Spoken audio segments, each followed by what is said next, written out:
Do you guys know when your last episode was? Do you recall what it was about? Oh, uni time, I think. What would that have been though? Oh. March, February, 2020. I think so, yeah. Probably February. Jeez. All right, 2.5 years ago now. Can you not? It's not been that long since uni, I swear. I think it has. No, it has. How did you guys get started? And so I feel like maybe we asked you this before, but like, how did it actually start between the three of you? You obviously went to school together, but where was the connection made at student radio? How did that come together? I think I started doing a show in first year. I started covering random shows when there was a free slot, and then by second year, James and I had then we signed on for a show together. And then by third year, Jake as well. Yeah, third year it was me and Jake, and then in fourth year it was all three. I can't remember. It's all blurred into one. Yeah, it was all three of us. Yeah, so it was all three of us in fourth year because Wallsy had to go to, or you're a year abroad in third year. So me and Scotty sort of, I think we did like musical, surgical instruments 2 electric boogaloo, I think we called it. Yeah. And then... I think I even had the opportunity to sit in on one of your shows. We've had a few guests in the past, but nothing. We weren't really too open. It was mainly just the people involved or here right now. So I think I've said this a couple times, but myth has it that there's some physical copies of student radio recordings lying around somewhere. I never validated it though. I think there are like archives. Yeah, I remember we went on and looked at one of them once just to see if they existed. Yeah. And here we are. So have you guys, I mean, we've been running this since lockdown now. Yeah. And had you guys ever been not to say that we are inspirational in ourselves, but I mean, have you ever had the inspiration to want to start surgical instruments again? Or is it very much a done and over thing? It was a phase. Oh, I don't know. I'd like to do it again. I think it's just the practicalities of it. It's a bit of a... I'd say certainly for me the big draw was the studio and having that possibility to go in and access the huge song bank. You had the sort of all the equipment was laid out, the audience, to whatever extent was already sort of set. So they had that infrastructure already that you could just hop onto, whereas I think starting again from scratch is going to be real hard. That's true. And I think something, I mean, there's an added difficulty to producing a podcast, which is post-production editing or post-production. And you never had that with student radio. It was just live and it was just immediately done and out there. And I think that was really cool about it because it was the time investment was the activity. You walked into the studio, you had an hour booking, and then after the hour you walked out and you never thought about it again. Yeah, whereas for one episode you can invest hours of time into a podcast, depending on how complicated. I mean, just look at how long it's taken us to get set up just now. I think Jake had a few technical difficulties, but it's been 40 minutes just trying to get us all coordinated and Spotify to work properly and everything.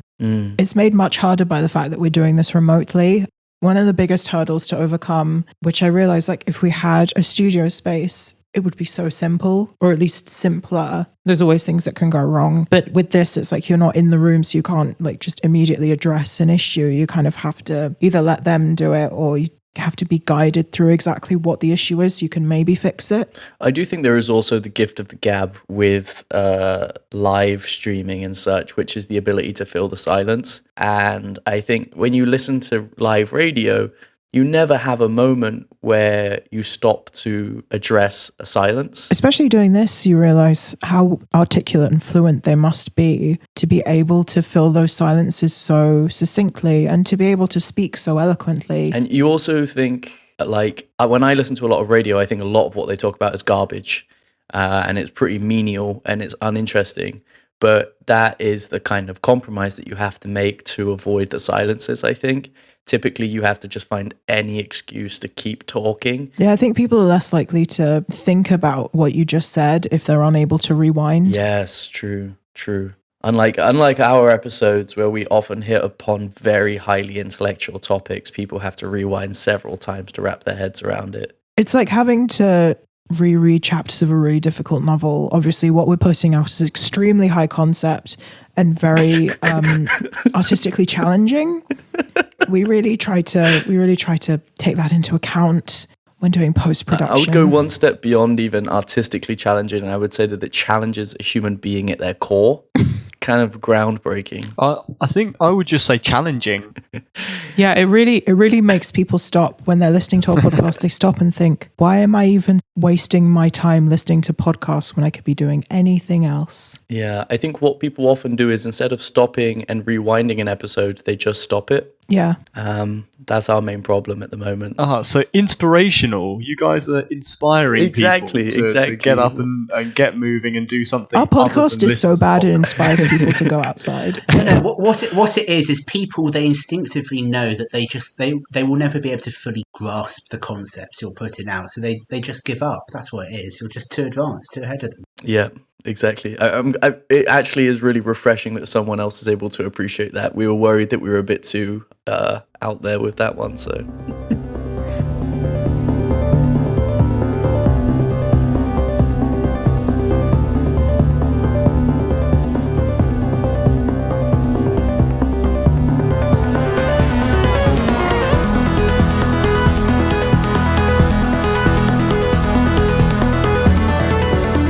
Anyways, I think that is the cold open done, and we've blown enough steam up our own ass. So, yeah, welcome to the show. This is now episode 10. Thank you, of Double Vision. Finally, we hit the double digits, which was what I was going for. It maybe took just 2 years, but we got there. Well, actually, it's been just over a year of this iteration of the podcast. Oh, there we go. I think we had hit 9 episodes on the original. So if we're counting the original version, we hit double digits a while ago. Okay. But if we're talking about the newest iteration, yes, we just turned 10. Hey. And we are joined in this episode with some old friends of ours from university who together made the Surgical Instruments radio show belonging to our student radio station, which is the same place in which Joanna and I started. And in fact, I think it would be fair to say you guys were the inspiration that encouraged us to start our show. Yes. Which is really cool. So it's a pleasure to have you guys here. Yeah. Thank you very much. Are we your first repeat guests, by the way? Yes, you are. Oh. Yep. Boy. Oh my god. We are a milestone. Excellent. Yeah, there we go. So we are referring to the kind of X-Files of Double Vision shows, which are the long archived ones that are no longer online or never were online in the first place. You can still access them if you have the link. We'll put that behind a paywall. Yeah. Give us money. I always thought our first repeat guests would be you guys. I'm not sure what Kyle thought, but I just figured because you were our first guests, I figured it was only right. Yep. You guys are the originals. So how does it feel to be back on the show? I think it's great to be back in such a comfortable studio. Oh, I'm really glad. Do you like what we've done with the place? I mean, yeah, when you look around, really do, yeah. Can you just describe the decor for us? I've got a lot of mirrors. I've got a poker set from last night out. I've got notes on my songs and no other person in the room. Okay. I mean, have you taken a moment to stare into the mirrors? I sort of have to. I have, and my hair's really, really bad today. It's really fluffy because I haven't sort of properly washed Just it. make sure when you're looking in the mirrors, you don't look directly in the eyes of your reflection, as it will take it as a sign of aggression. I literally just went up to the mirror to do that. As you said, make sure to not do that. And I went, no, that's not. So in this episode, we will be running with the theme that is songs you sing in the shower. And I think that's a pretty universal, maybe category of music. And so with this theme, would you care to take us away with the first song, James? Well, the first song is Heartache Tonight by Michael Bublé. I don't actually know if it's an original or cover by him. I know there's a song by the same name by the Eagles, which I've never actually listened to. But yeah, it's I've been in a bit of a Bublé mood recently, so that's how this came about. And yeah, I was actually singing it in the shower a couple of days ago. So is it legal to be in a Bublé mood before Christmas? Yes. I mean, he only needs to be defrosted for his Christmas songs. All the other albums, I think, is perfectly acceptable. Do you think he's in the same freezer as Mariah Carey? No, I somehow feel like Mariah Carey has her own freezer. She has her own freezer, and also I generally start hearing her a bit later than Bublé. Different defrost times. Yeah. Yeah, it takes longer to defrost a powerhouse such as Mariah Carey. Yes. But for now, let's hear Heartache Tonight by Michael Bublé.